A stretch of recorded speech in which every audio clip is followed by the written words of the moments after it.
See how that's just, it looks like a rototiller went at that. I'm just using a stick here in my hand. Well, it looks like that was tilled.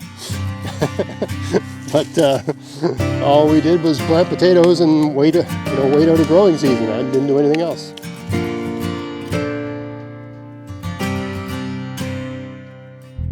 Hey, it's Greg here with MaritimeGardening.com, and I'm harvesting some potatoes today. And this particular bed of potatoes is unique in the sense that I planted them in late spring, and using purely the Ruth Stout method. The soil here was just weeds like this. I just mowed it, put the potatoes on the ground, covered it with a whole bunch of bags of yard waste basically, and let it go. Now I'm not anticipating the greatest potatoes ever, but I will get potatoes out of this garden. And the great thing about this bed, once I've harvested all the potatoes, I'll replenish the mulch and just leave it till next spring. And this garden will be ready to go. So I didn't have to do anything here. No tilling, no work, no nothing, right? Basically the potatoes and the mulch did all the work for me. Now, I mean, the task today is a little bit complicated by the fact that I've discovered a massive fire ant nest out here. It's just behind the camera, about 12 feet from me. And instead of leaving it alone, I kicked it. So they're all over the place. And that's why I got my pants tucked into my socks like an idiot, just because the fear of being bitten by a fire ant. But anyway, we persevere. So I'm going to dig some of these. I'm going to try to dig them all today, unless the fire ants start crawling all over me. And we'll see what we got here. We'll compare. Also, I planted two. Let's say this is 2 by 8 or 2 by 10 beds of them. One of them I had seaweed in with the potatoes. The other one I didn't. Now it's not a perfectly controlled experiment, but I would say, they both got the same light, the same water, same everything. I mean, all I did to plant these was lay them on the grass, throw the leaves and stuff on top of them, and I didn't do anything all summer long. Haven't watered these, haven't done nothing. Just rain and just let nature take its course. So anyway, let's get pulling here and see what we got. I got just a simple digging stick to dig these. They won't be too deep, right? Because they were not going to go into the ground, really. I've often found a digging stick is a good tool because if you have to do any digging at all, it's less likely to damage the potatoes, right? Because it can only go, well, it's made of wood, right? It's not going to pierce the potato. So I find it to be a good tool. So I mean, we're getting, these are, the potatoes here are Purple Chief variety. There's no huge ones. Also, the potatoes I planted here, these were just my own saved seeds. Basically, they were the tiny potatoes from the year before. So these seed potatoes would have been, maybe about an inch and a half in diameter at most when they were planted. So these were very small seed potatoes, just kind of like, when I'm storing potatoes, I store the big ones, and the little ones I tend to set aside for seed. I always buy certified seed potato, but I always have some saved. It's just, I don't know, for some reason it gives me a degree of peace to know that I've got a plan B. I just saw a damn fire ant in there. They're everywhere. I don't know what I'm getting myself in for here. I might have to, there's one right there. I might have to retreat from this. This is a situation here. This is not, gardening's supposed to be fun and relaxing, and this is not exactly that. We'll do this in the name of science.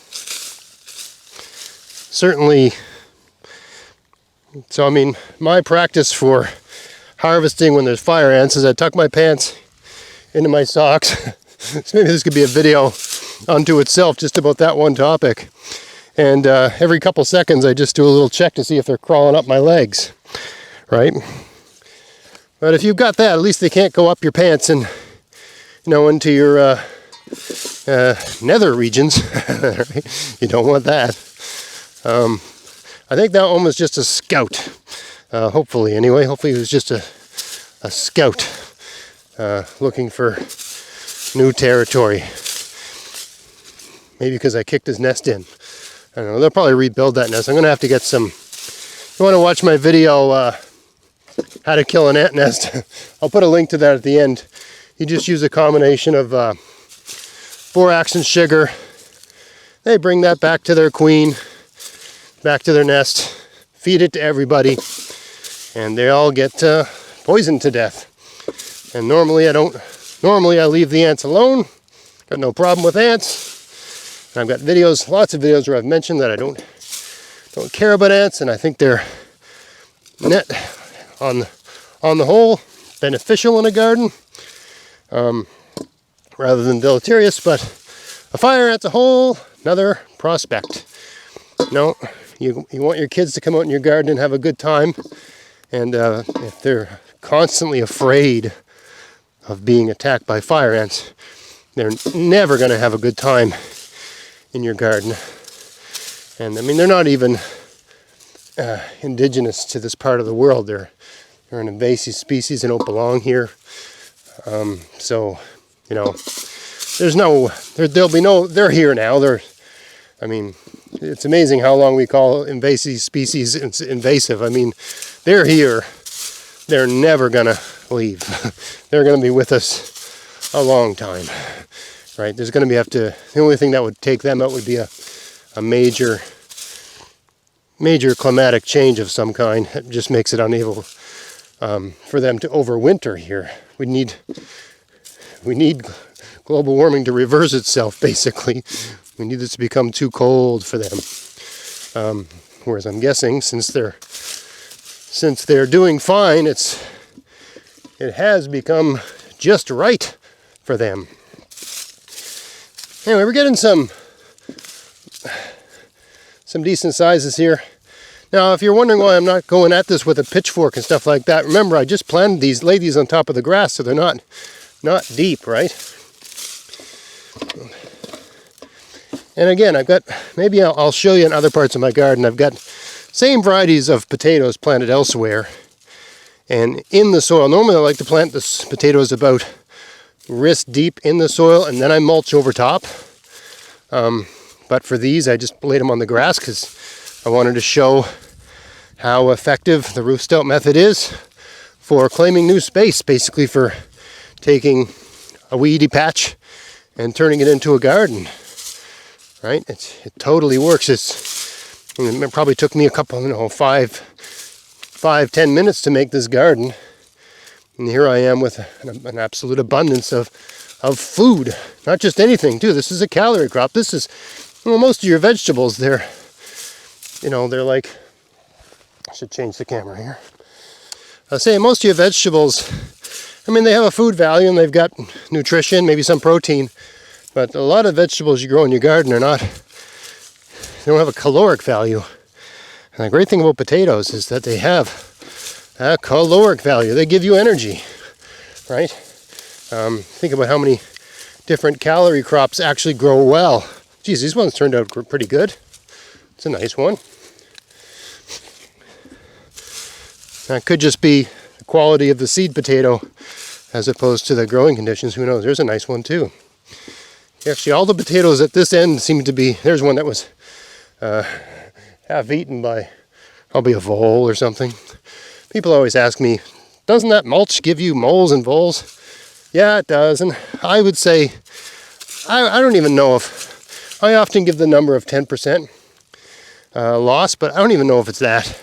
Probably 5%. 1 in 20 potatoes are, there's one. Look at that one. That one was eaten in half. Right?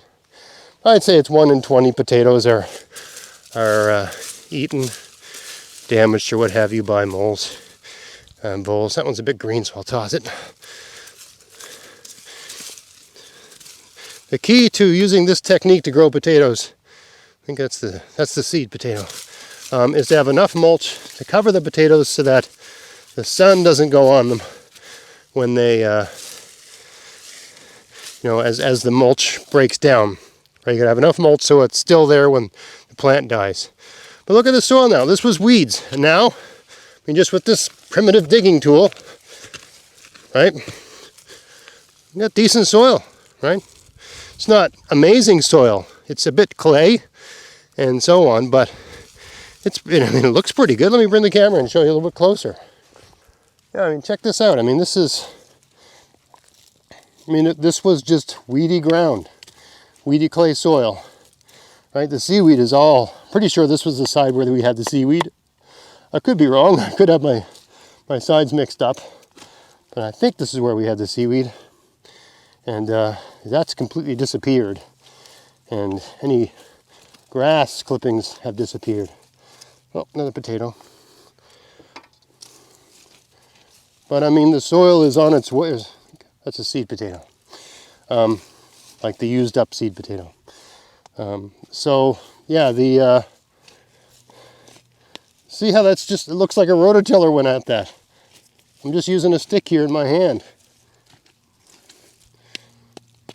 Well, it looks like that was tilled. But all we did was plant potatoes and wait out a growing season. I didn't do anything else. Let's check out let's have a look at these now. So this is what I just pulled out of that bed. So 2 by 8, give or take, right? I got a couple big ones like this, but most of them were this size sort of thing.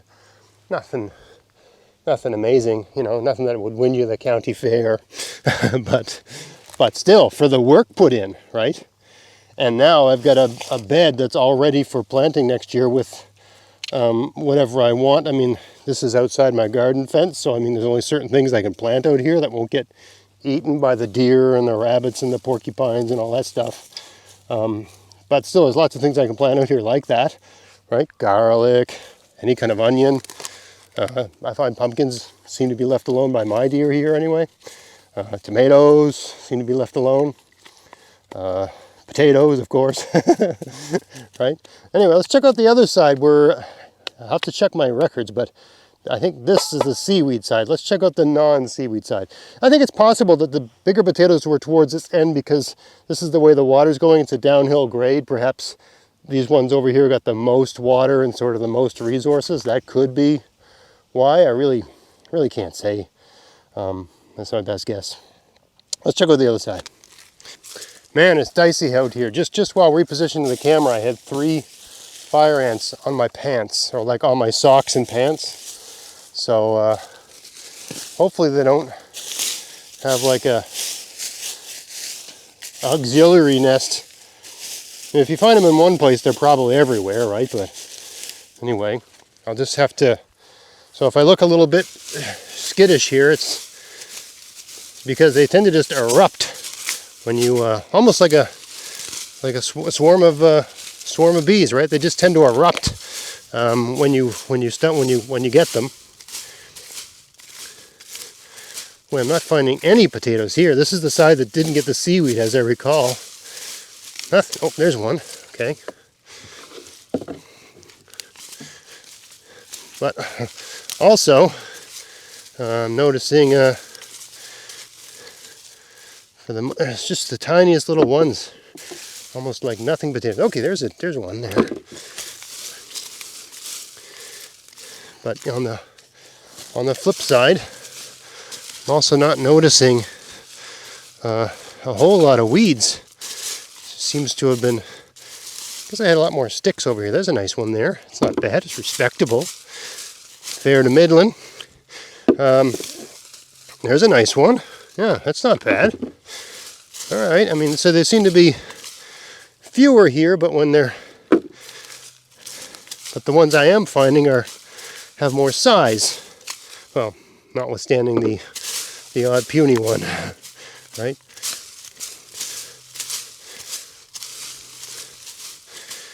So I guess another advantage I can say while digging here is of using this technique where they're not deep in the ground. You really don't have to dig. I'm just using a stick, right? And this is a good way to do it if you've got a bad back. I hurt my back, about a month ago, quite badly. I couldn't walk right or anything. And for about a week I had to take, ibuprofen and stuff like that. and just be really careful. And then it was doing better. And the other day I was swimming with my daughter and she wanted me to like throw her around, you know, in the water. And she's like, you know, 90, 100 pounds, right? Like 11 and 5'2", so she's not small, right? And yeah, I think I re-aggravated my back problem. I mean, again, you can see I'm not crippled up here. It's not as bad as it's. I wouldn't be doing this if it was really bad. I just couldn't, right? But it's not. And for me, as long as I can move, I move.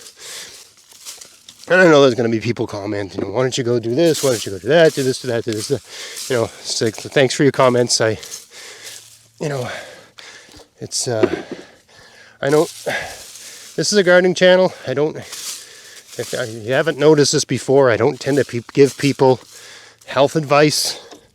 You know, I don't say this vegetable will cure your cancer or this thing will do this. This is a gardening channel. My job is to show you different ways to grow vegetables. Look at the size of that one. Nice.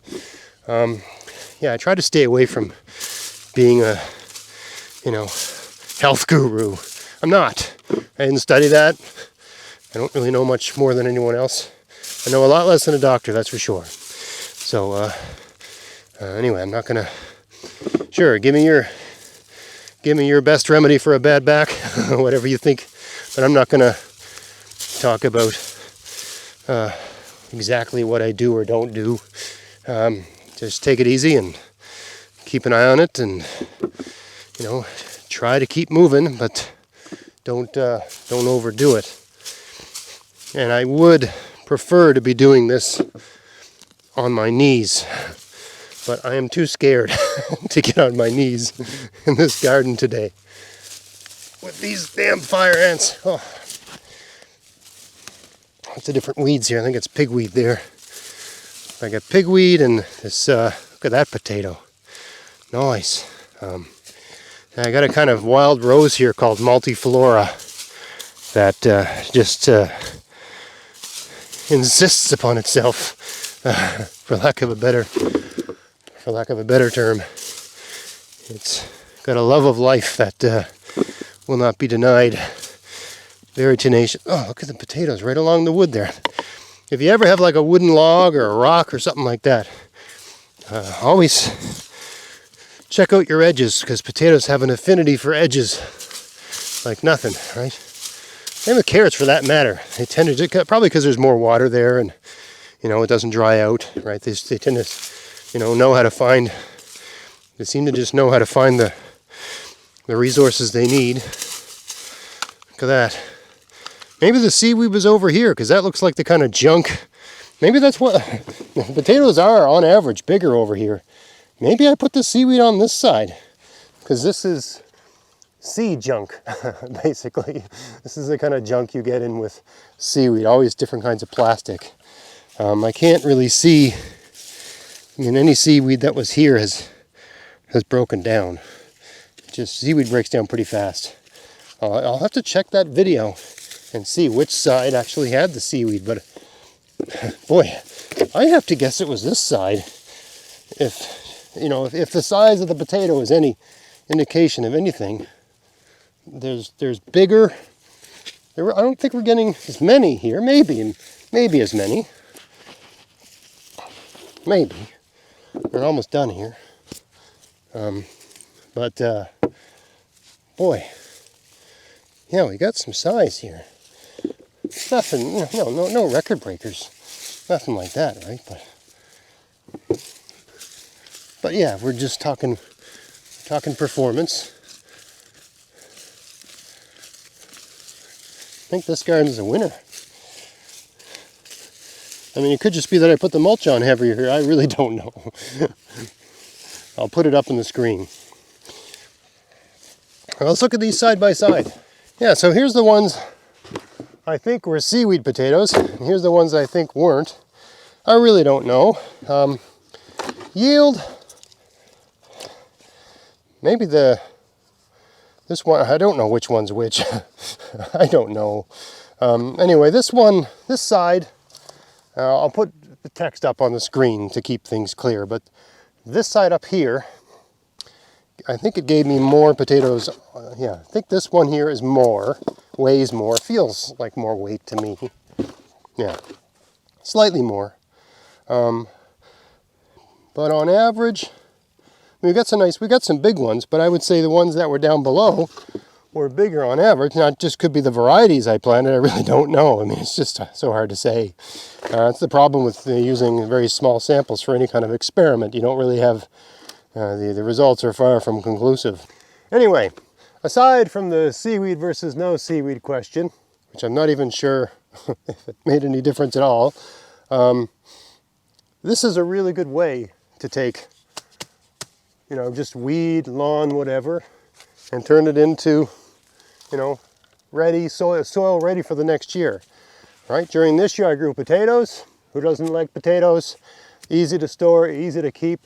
Tastes so much better than the ones you can buy in the store. There's varieties you can buy at the garden center that you cannot buy in the store, and they often taste better, right? They might not ship as well, they might not keep as well, but they're better tasting, right? So we get the potatoes, which is great, always welcome, easy to store. And then next year we can use this to grow whatever we want. I mean, I've got wild animals here, but if you're in a suburb, you could plant anything here, right? You could plant carrots here next year, whatever, right? It's ready, right? This garden bed's ready for cultivation. It's basically cultivated and ready to go. So I hope you found that interesting. If you did, please like, share, subscribe. Check out my podcast, maritimegardening.com. And until next time, get out there, get at it, have fun in your garden. Thanks for watching.